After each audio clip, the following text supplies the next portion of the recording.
Whatever the future holds for Kang the Conqueror remains to be seen, but the former actor to play the character, that's a completely different thing.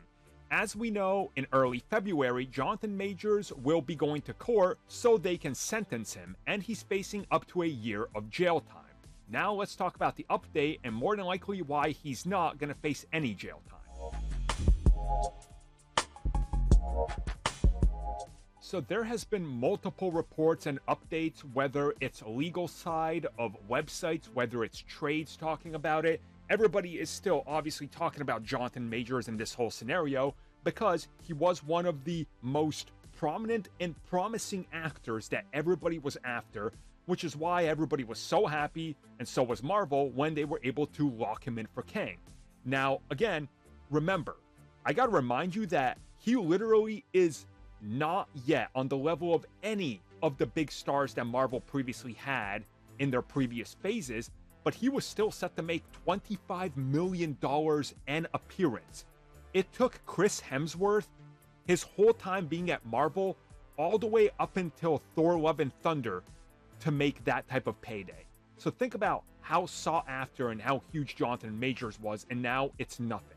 So him being dropped, obviously insane. So everybody's still talking about it, and now we're talking about the next big deal here, which is his sentencing taking place in February.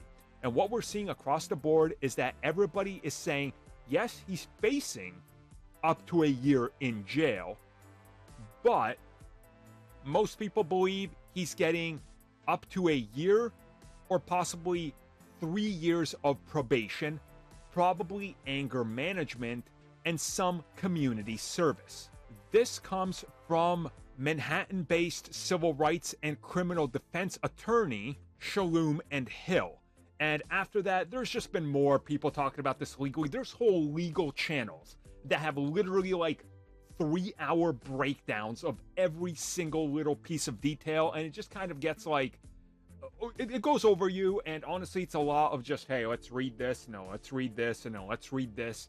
But honestly, that's what they're all saying. They're all saying this same thing. Unlikely that he faces any jail time, and realistically, as a celebrity with this type of scenario, also this type of crime, I mean, people have gotten like a year in jail for doing far worse.